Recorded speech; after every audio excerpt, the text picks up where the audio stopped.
زندگی میں بار بار ایسے ہوتا ہے کہ آدمی کو یہ فیصلہ لینا پڑتا ہے کہ وہ کیا کرے اور کیا نہ کرے۔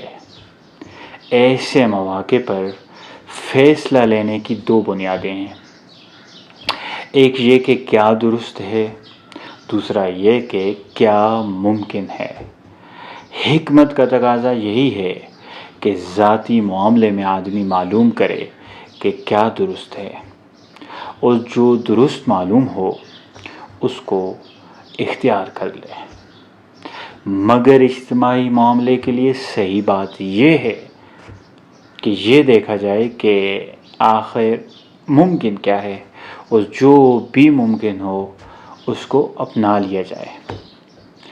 ذاتی اور اجتماعی معاملے کے ایسی فرق کی جو بنیادی وجہ وہ یہ ہے کہ ذاتی معاملے میں سارا مسئلہ آپ کی اپنی ذات کا ہوتا ہے، آپ کو اپنی ذات پر پورا اختیار حاصل ہے، اپنی ذات کو آپ جہاں چاہیں موڑیں اور اپنے ساتھ جو چاہیں سلوک روا رکھیں۔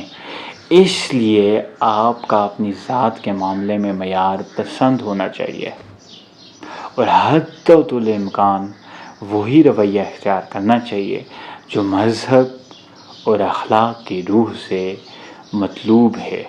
مگر اجتماعی معاملے میں آپ کی ذات کے ساتھ ایک اور فریق شامل ہو جاتا ہے، اس فریق پر آپ کو کوئی اختیار حاصل نہیں۔ آپ اس سے کہہ تو سکتے ہیں مگر اس کو کچھ کرنے پر مجبور نہیں کر سکتے۔ ایسی حالت میں عقل مندی کی بات یہی ہے کہ اجتماعی معاملے میں ممکن کو سامنے رکھا جائے، دو صورتوں میں سے جو صورتحال ممکن نظر آئے اس پر اپنے آپ کو راضی کر لیا جائے۔ ذاتی معاملے میں درست پر چلنے سے کوئی زندگی کا سفر رک نہیں جاتا، برابر جاری رہتا ہے۔ مگر اجتماعی معاملے میں اگر آپ ایسا کریں گے تو فریق ثانی کی مخالفت سے آپ کا سفر رک جائے گا، اور آپ سفر کو ملتوی کر کے اپنی ساری توانائی اور طاقت نزاع کے محاذ پر خرچ کرنے لگیں گے۔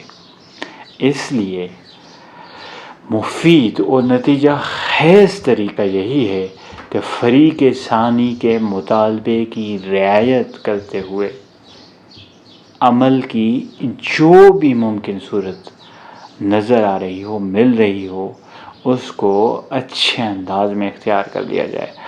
حال کو مستقبل کے حوالے کرتے ہوئے اپنے سفر کو جاری رکھا جائے۔